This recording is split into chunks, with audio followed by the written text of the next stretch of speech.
يا نفس إن لم تظفري لا تجزعي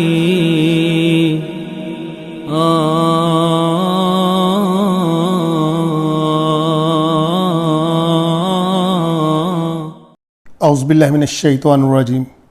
بسم اللہ الرحمن الرحیم۔ دوستو الحمدللہ آج ہم سورہ النساء اس کا آغاز کرنے جا رہے ہیں۔ حضرت عبداللہ بن مسعود رضی اللہ تعالیٰ عنہ سے مروی ہے کہ سورہ النساء میں 5 آیتیں ایسی ہیں کہ اگر ساری دنیا مجھے مل جائے تب بھی مجھے اس قدر خوشی نہ ہو جتنی ان آیتوں سے ہوگی۔ اور وہ آیتیں کون سی ہیں؟ وہ آیتیں ہیں آیت نمبر 31، 40، 48، 64 اور 110، جس کے اندر اللہ تعالیٰ اپنے بندوں کے اوپر کرم اور امید پیدا کرتے ہیں تاکہ ان کے بندے خوش ہو جائیں اور انہیں ملال مت رہے۔ بہت خوبصورت صورت ہے۔ دوستو دنیا کے اندر کسی بھی جگہ کے اوپر اگر قرآن کی بے حرمتی وغیرہ ہو تو ہمیں بے حد دکھ ہوتا ہے، مگر اس کے برعکس ہم قرآن کو ذرا سا بھی سمجھنے کی کوشش ہی نہیں کرتے۔ حالانکہ ہمیں اس کے اوپر بھی دکھ ہونا چاہیے اور زیادہ دکھ ہونا چاہیے کہ اللہ تعالیٰ کی اتری ہوئی کتاب کو ہم تھوڑا سا بھی وقت دے کر اور تھوڑی سی بھی کوشش کیے بغیر نظر انداز کرتے جا رہے ہیں۔ اس قرآن کا حق ادا کرنا لازمی ہے، لہٰذا کوشش کرنی چاہیے کہ اس کی پرچار کے اندر، اس کے پھیلاؤ کے اندر، جہاں پر دوسری دنیا اس کے پھیلاؤ کو روک رہی ہے، ہمیں اس کے پھیلاؤ کے اندر حصے دار بننا چاہیے۔ وہ حصے دار ہم کس طرح سے بن سکتے ہیں کہ اگر ہم اس کی شیئرنگ کو تیز کریں، اگر ہم اس کو ایک دوسرے تک پہنچانے کا ذریعہ بنیں۔ اگر آپ کو کسی بھی جگہ کے اوپر، یہ نہیں کہ ہمارا ہی پروگرام، کسی بھی جگہ کے اوپر آپ کو قرآن کی کوئی بھی اچھی چیز ملتی ہے اس کو شیئر کیا کریں، اس کو سبسکرائب کیا کریں۔ اس کا فائدہ کیا ہوگا؟ اس کا فائدہ یہ ہوگا کہ جو ہی اس کی ریٹنگ یعنی قرآن کی ریٹنگ بڑھتی ہے تو وہ آٹومیٹکلی وہ یوٹیوب کے اوپر والے درجوں کے اندر شامل ہونا شروع ہو جاتا ہے اور اس کا پھیلاؤ تیز ہو جاتا ہے اور وہ زیادہ لوگوں تک پہنچتا ہے۔ لہٰذا آپ جہاں پر دوسرے تمام پروگراموں کو سبسکرائب کرتے ہیں اور ان کو شیئر کرتے ہیں تو اس کو بھی پھیلانے کے اندر، چاہے کوئی بھی کہیں بھی، میں کہہ رہا ہوں کہ آپ کو اچھی بات ملے، شیئرنگ کرنے کے اندر کنجوسی مت کیا کریں، وہاں پر ہمارے دل تنگ ہو جاتے ہیں۔ لہٰذا آپ خود بھی سوچیں کہ کیا ہم قرآن کو پڑھنے کے اندر، اس کا حق ادا کرنے کے اندر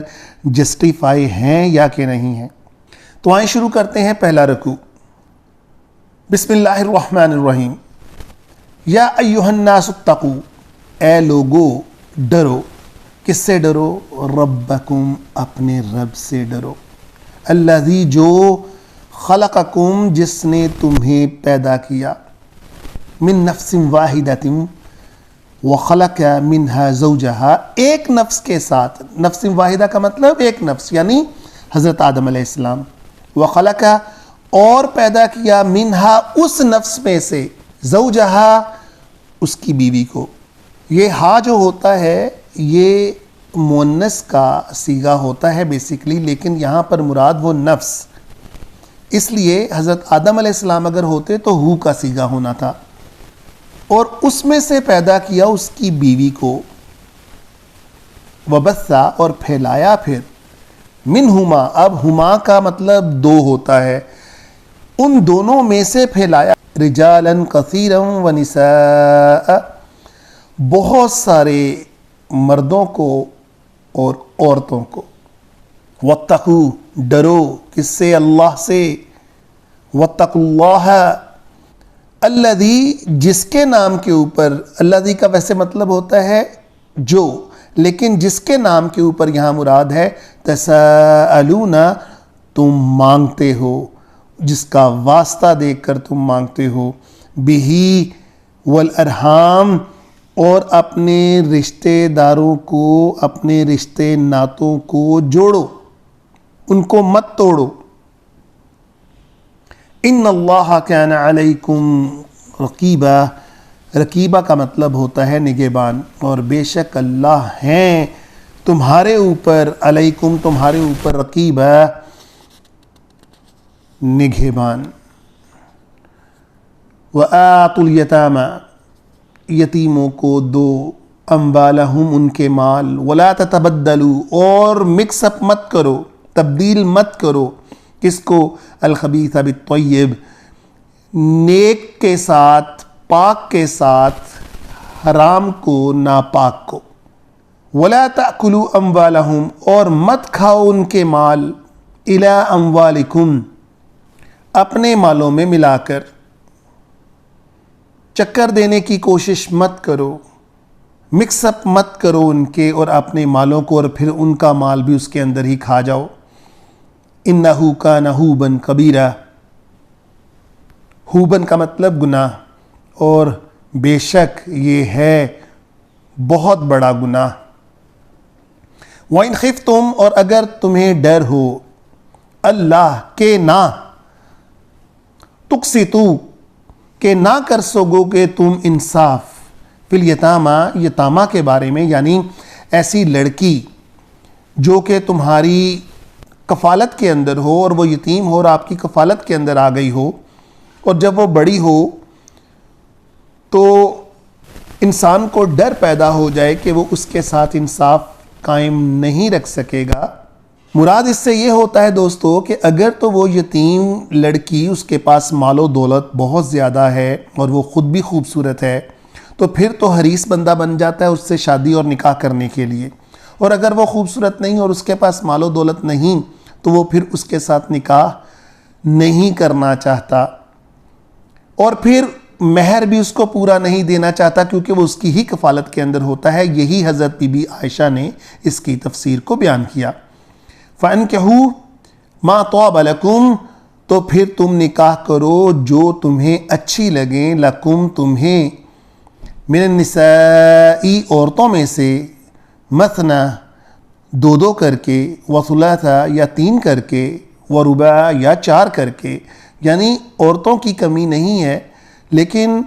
ان کے اندر مساوات کا جو اصل معاملہ ہے وہ تمہیں قائم رکھنا پڑے گا۔ فَإِنْ خِفْتُمْ، اور اگر تمہیں ڈر ہو، اللہ کے نہ، تعدلوا، تم انصاف کر پاؤ گے، فواحدۃ، تو پھر ایک ہی کافی ہے، او ما ملکت، یا جو تمہاری ملکیت کے اندر ہوں، ایمانکم، تمہاری لونڈیاں۔ بہتر تو یہ ہے کہ اپنی لونڈیوں کے اندر بھی تم انصاف قائم کرو۔ اللہ تعالیٰ فرماتے ہیں ذالک ادنا، ادنا کا مطلب یہاں پر بہتر ہے، اور یہ بہتر ہے اللہ تعولو، اللہ کا مطلب کہ نہ تعولو، تم جھک جاؤ ایک ہی طرف، یعنی تمہارا پلڑا ایک ہی طرف ہو جائے، کسی ایک بیوی کی طرف یا دو بیویوں کی طرف تو جھکاؤ ہو مگر باقیوں کو نظر انداز کرتے جاؤ، ایسا نہیں ہونا چاہیے۔ اس سے بہتر ہے کہ ایک ہی بیوی رکھو، اور یا جو اللہ کی مرضی سے تمہارے حصے کے اندر لونڈیاں آئی ہیں ان کے اوپر اکتفا کرو۔ وَآتُوا النِّسَاءَ، اور دو عورتوں کو، صدقاتہن، ہن یہ عورتوں کے لیے ہوتا ہے جمع کے لیے، صدقات کا مطلب ہوتا ہے مہر، ان کا مہر دو، نہلا خوشی خوشی، فَإِن طِبْنَ، اگر چھوڑ دیں وہ، لکم تمہارے لیے، ان شیئن کوئی بھی چیز، منہ اس میں سے، نفساً اپنی مرضی سے، فَكُلُوهُ تو کھاؤ اسے، ہنیئا مریئا، تسلی کے ساتھ اور سہل طریقے کے ساتھ، وَلَا تُؤْتُوا،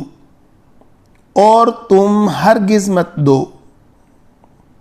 السفہاء، بے عقل لوگوں کو۔ یہ بے عقل لوگوں سے مراد وہ چھوٹے بچے یا وہ بے وقوف بیویاں بھی ہیں اس کے اندر شامل، جو کہ شوہر کے مال کو مال مفت سمجھ کر اڑاتی رہیں،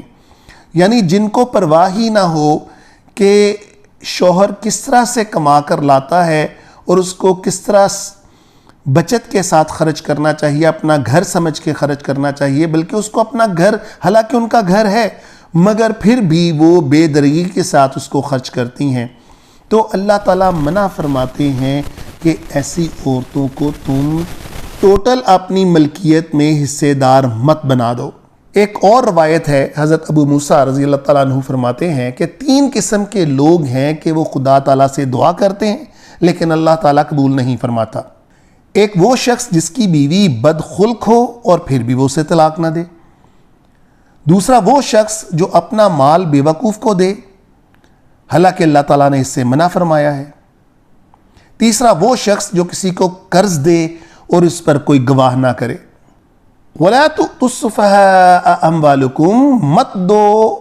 بے وقوفوں کو، بے عقل کو اپنے مال، الَّتِي جَعَلَ اللَّهُ لَكُمْ قِيَامًا، جس کو اللہ نے بنایا ہے۔ جعلہ کا مطلب بنانا، دینا، لکم تمہارے لیے، قیاماً تمہاری روزی کا ذریعہ، یعنی وہی تمہاری روزگار کا ذریعہ ہے، اور وہ تم دے بیٹھو ان لوگوں کو جن کو اس کی قدر ہی نہیں، اور پھر ان کے ہاتھوں کی طرف دیکھتے رہو۔ وَارْزُقُوهُمْ،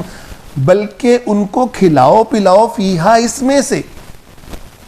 وَاقْسُوهُمْ، اور ان کو اڑاؤ پہناؤ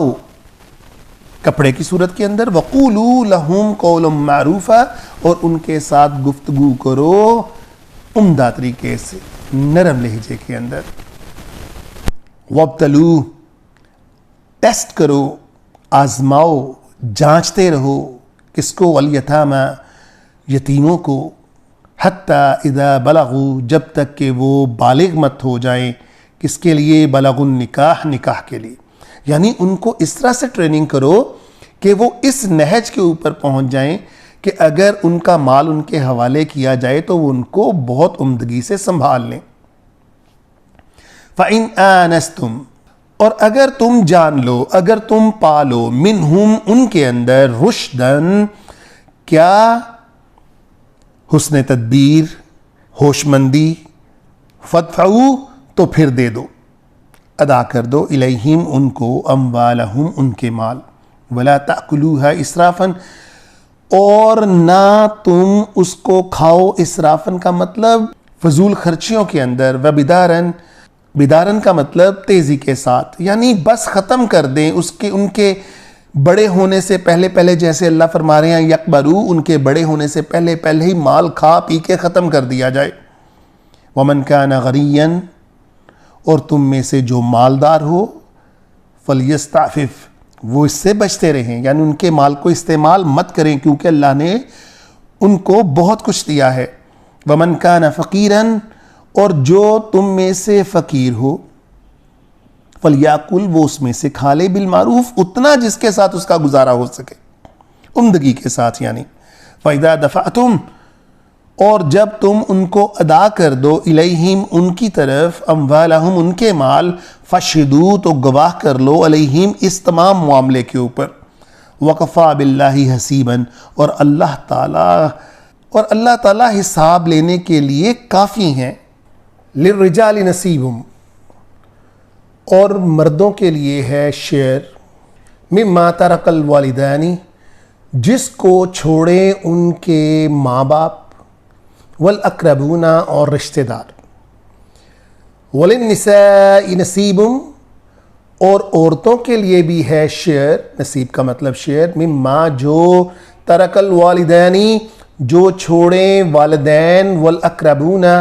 اور ان کے قرابت دار، مما قل منہ، جس میں سے کم بھی ہو سکتا ہے، او کثر، اور زیادہ بھی، نصیبا مفروضہ، ہر فرد کا حصہ مقرر ہے، فرض ہے۔ وَإِذَا حَضَرَ الْقِسْمَةَ، اور قسمہ کا مطلب ہوتا ہے تقسیم کے وقت، حاضرہ کا مطلب حاضر ہو جائیں، آ جائیں، اور جب آ جائیں تقسیم کے وقت، اولو القربہ، قرابت دار، والیتامى، اور یتیم، والمساکین، اور مسکین، فارزقوہم، ان کو بھی دو، ہم کا مطلب انہیں، منہ، اس میں سے، وقولوا لہم قولا معروفا، اور ان کے ساتھ عمدگی سے گفتگو کرو، نرمی سے گفتگو کرو، بلکہ جھڑکو نہ کہ تم کہاں سے آ مرے ہو، تمہیں کس نے بلایا ہے، دفع ہو جاؤ یہاں سے۔ نہیں، اللہ تعالیٰ فرما رہے ہیں کہ ان کے ساتھ عمدگی سے گفتگو کرو۔ وَلْيَخْشَى، اور اگر اس بات سے ڈریں الذین لوگ لو ترکو من خلفہم، کہ اگر وہ بھی اپنے پیچھے چھوڑ جائیں ذریاتن اولادوں کو، ضعافاً کمزور، خافو علیہم اور انہیں اس کے اوپر ڈر ہو۔ یعنی اس بات کو اللہ تعالیٰ فرما رہے ہیں کہ یاد رکھو کہ تم پر بھی ایسا وقت آ سکتا ہے کہ تم اپنے ناتواں کمزور اولادوں کو پیچھے چھوڑ کر جاؤ، اور وہ بھی اسی کنڈیشن کے اندر ہوں جس کنڈیشن کے اندر آج تمہارے پاس مسکین قرابت دار یا وہ یتیم لوگ آ گئے ہیں، تو ان میں سے ان کو کچھ دو۔ یہ جو بڑے بڑے آج ہیومن رائٹس کے علمبردار بنتے پھرتے ہیں، ذرا دیکھیں قرآن کو پڑھے تو صحیح۔ ان الذین یاکلون اموال الیتامی، اور وہ لوگ جو کھا جاتے ہیں یتیموں کا مال، ظلماً، ظلم کے ساتھ، انما، بے شک وہ، یاکلون، وہ کھا رہے ہیں، فی بطونہم، اپنے پیٹوں کے اندر ڈال رہے ہیں، نارن، آگ، وسیصلون، اور وہ جائیں گے کدھر، سعیراً، جلتی ہوئی آگ کے اندر۔ وآخر الدعوانا ان الحمد للہ رب العالمین۔ صدق اللہ العظیم۔ يا نفس إن لم تظفري لا تجزعي